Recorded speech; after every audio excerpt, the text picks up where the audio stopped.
Hello everyone, welcome back to the workshop. Today we're going to be making one of the most iconic bottle openers of blacksmithing. Thanks for watching.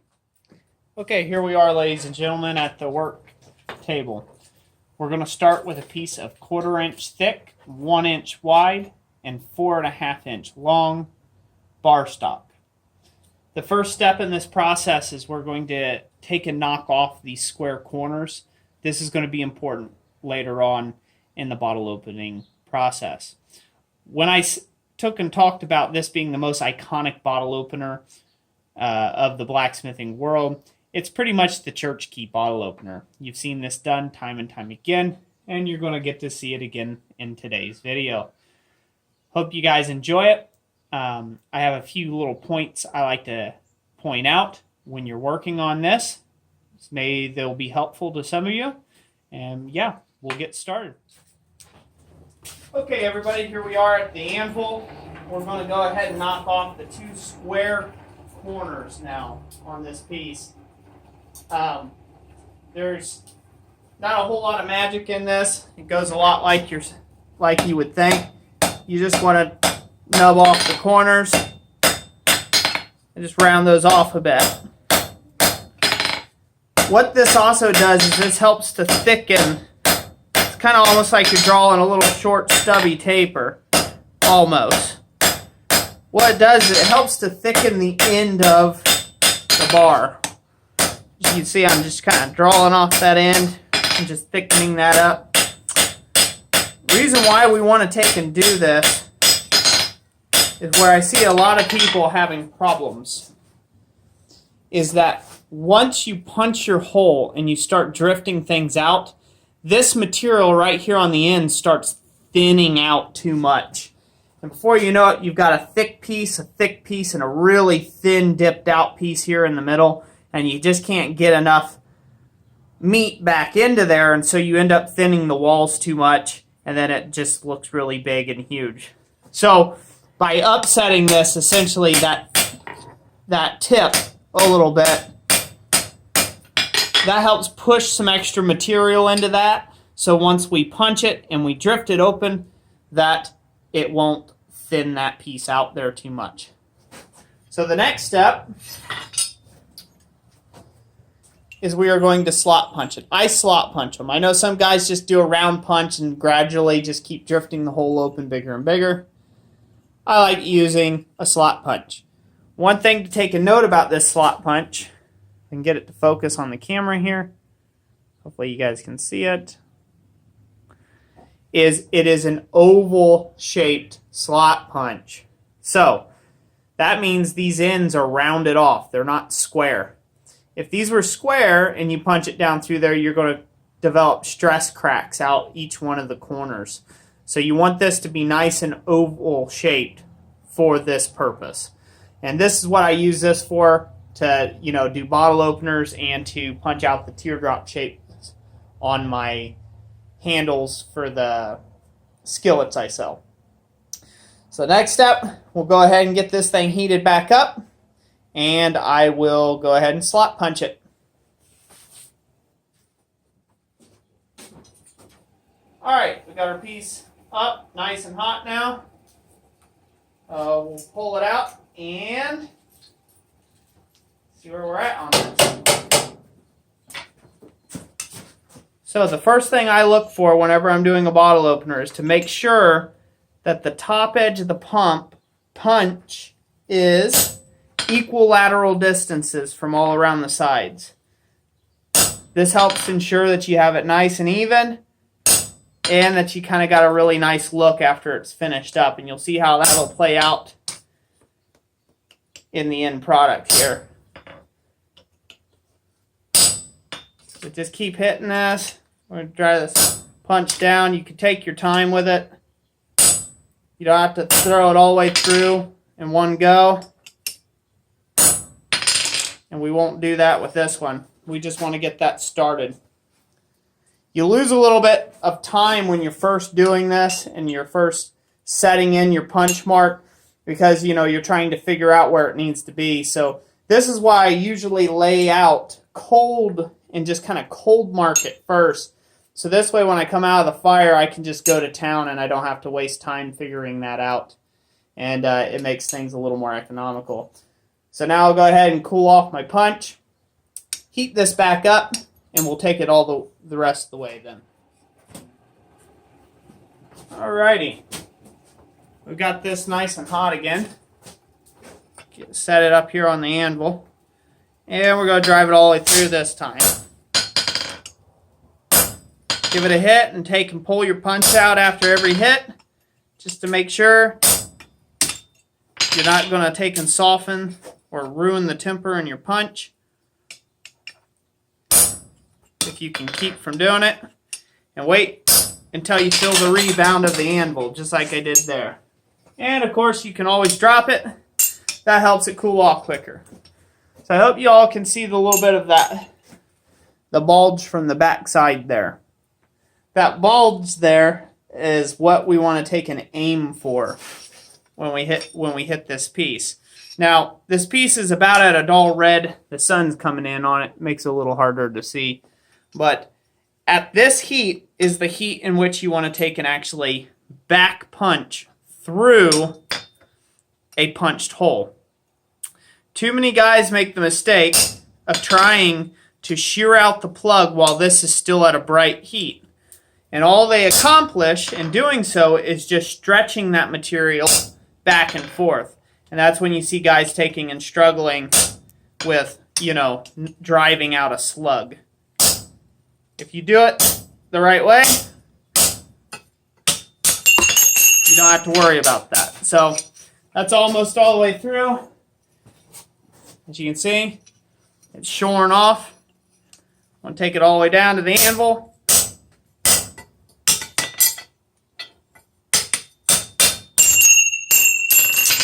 There we go. Punch got stuck a little bit. And there you have it. There's a punch hole. Sorry that sun is so bright there, guys, but it really highlights it that you can see the hole all the way through. That's a slot punched hole.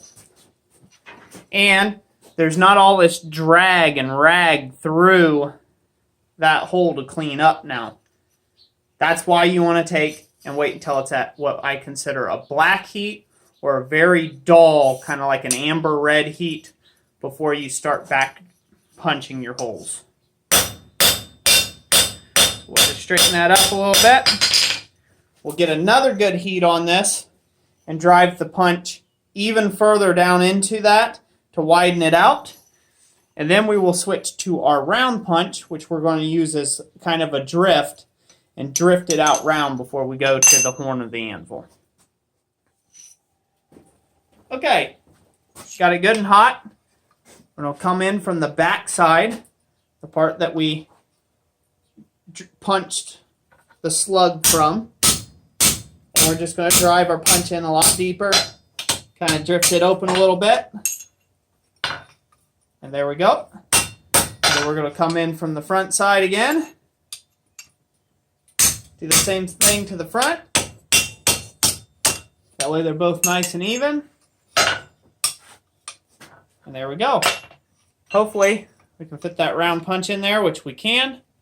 And now we can drive that through. If you notice, look at the front tip of this. See how I didn't thin that out any there, guys and gals? That's going to make that really easy and really slick to take and work that now and keep a really nice, good forged dimension. So that's why we did that at the get-go.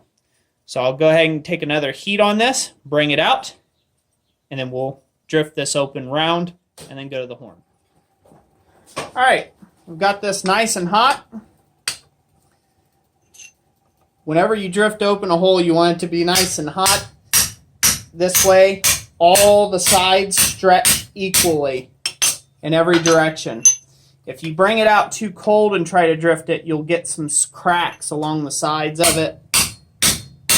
And that's not what you're wanting. So, there we go. Nice and round. You can see how we've got just a little tiny bit of a fish lip starting on the end, but that'll be very quickly worked out. And you can see how much nicer that is there, ladies and gents.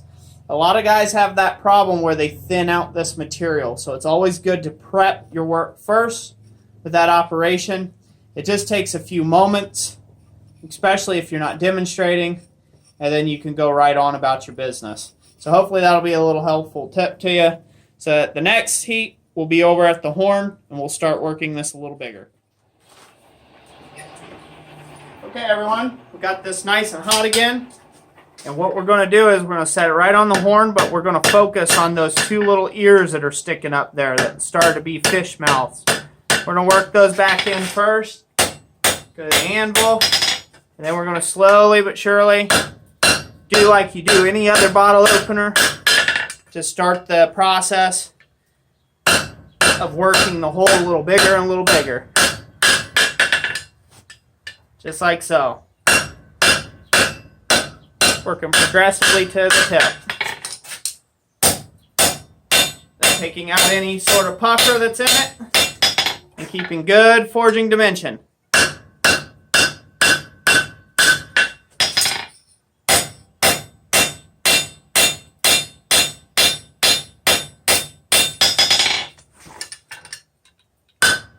So hopefully y'all can see how well that's looking now. Nice and even. That's what we're wanting, nice and even.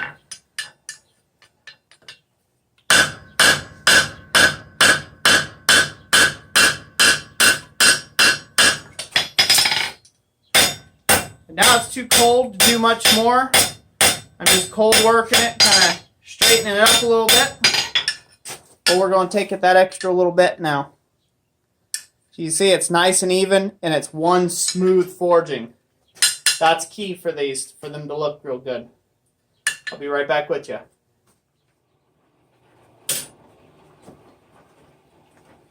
Alright, got it good and hot again. Go ahead and stretch that out a little bit bigger. Working from the handle end out towards the tip. That's how we want to do it. Get that nice, stretched out.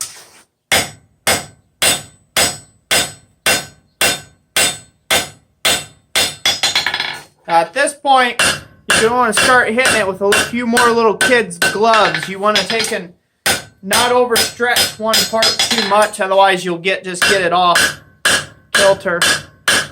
You want it to look about the same amount of thinness all the way across. If you stretch this too much, you're going to end up with some problems here. So, be real careful that you work both sides equally.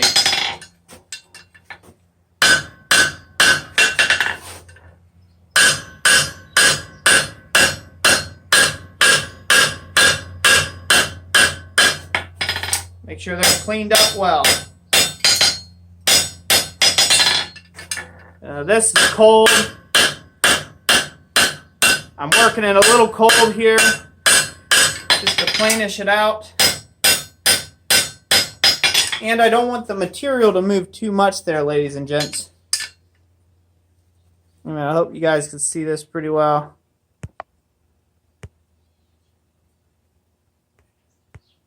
Trying to get the camera to there we go. We got it focused and locked there. As you can see, that's pretty well even. There's a little bit of some dressing that I'll do there off camera just to dress it up. But now we're ready for our center bit.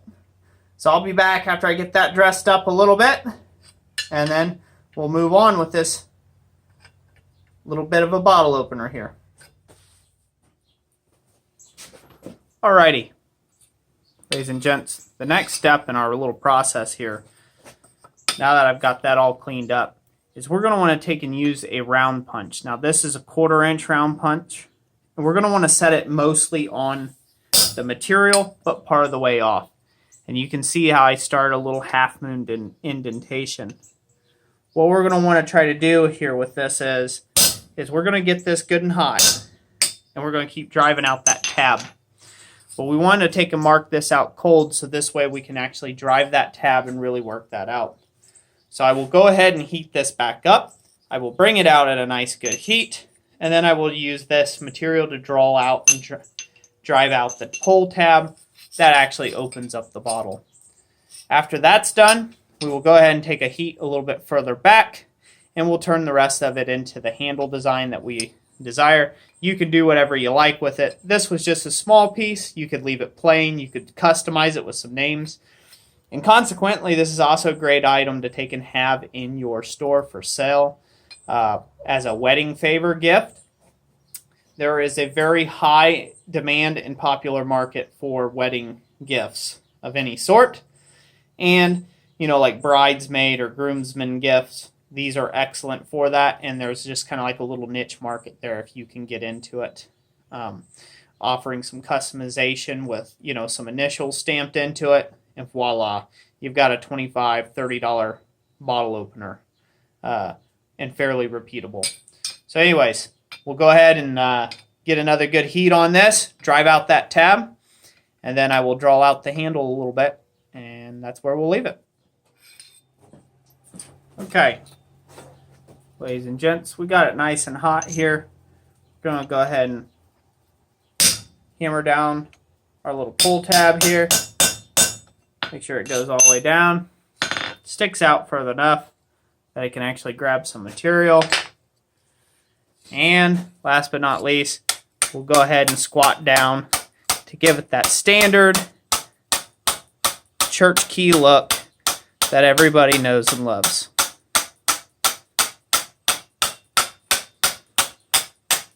So if you ever wondered how this happens, that's how it happens. Nothing to it. We'll go ahead and hammer that a little cleaner. Straighten that out a little bit. And there you have it. There's your church key bottle opener, essentially. Now, for most of you, that would be good enough. You understand that's the technical part. As a bonus part here, I'm going to go ahead and show you all how I want to draw out this handle a little bit and do a little bit of a different design on it. And hopefully that you guys will find that informative as well. And yeah, we'll be good to go. All right, for this part, we're just going to draw this down a little bit. Get a little bit of a bow tie look.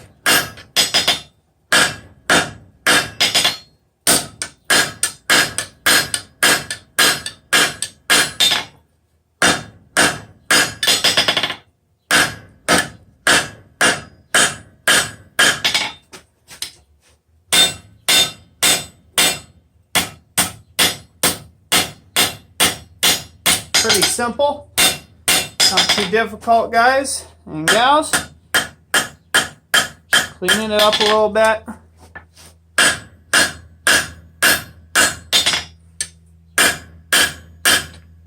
Dress it out however you like. Clean it up however you like. And yeah, that's essentially it. It is my suggestion that if you're going to do this a lot, already start with a piece that's a lot longer. There's just some, happened to be some scrap. I figured, hey, I'll make a video real quick about it. So that's where we got this from. So as you can see, we just pretty much just did a bow tie kind of thing with it.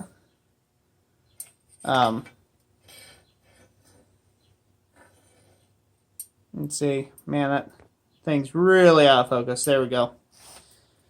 I see, we just bow tied it. No big deal. And now I'm going to do the decorative bit I like to do. Of course, you can always flip it around and punch it on the back end, so this way they have some way to hang it. I'm not going to go into that. That way this video doesn't get too much longer than what it already is. But I'm going to show you kind of a neat little effect when I come back. Okay, doke, ladies and gents. Here's the cool effect I'm going to go for. I'm going to find make sure you're doing it on the top side. I'm going to use a small rounding hammer, and I'm just going to take and hammer a bevel all the way down the piece. Now this is like a half on, half off blow on the material and not the anvil face. You only want to be hitting the material. And we're going to put one across the back. Working into them corners. I'm going to work it fairly cold. Of course, you can see I got more on one side than the other.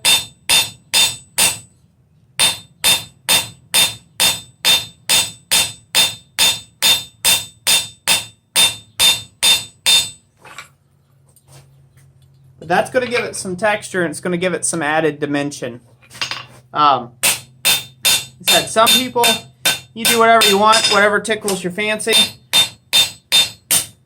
I like making sure that the surfaces that I have forged are pretty well pronounced, that they have been forged, and that they have a texture that is noticeable, that looks like it's meant to be there. So as you can see, I kind of planished that top side back.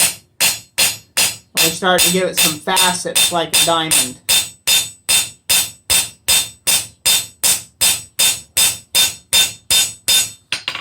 So that's what makes it look cool. That's what gives it a professional looking job. And like I said, you can interpret this bottle opener however you like.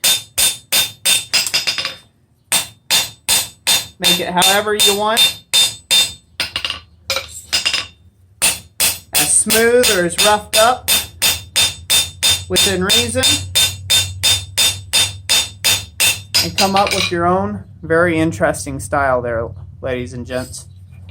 So, you know, that's it. That's all I got for you today. I thank you for taking out the time to watch this video. If you liked it, give it a big thumbs up. If you disliked it, give it a thumbs down. You know what to do. And yeah, that's going to be it. God bless you all. Thank you to all my loyal subscribers out there. And we'll catch you on the next one. Have a great day.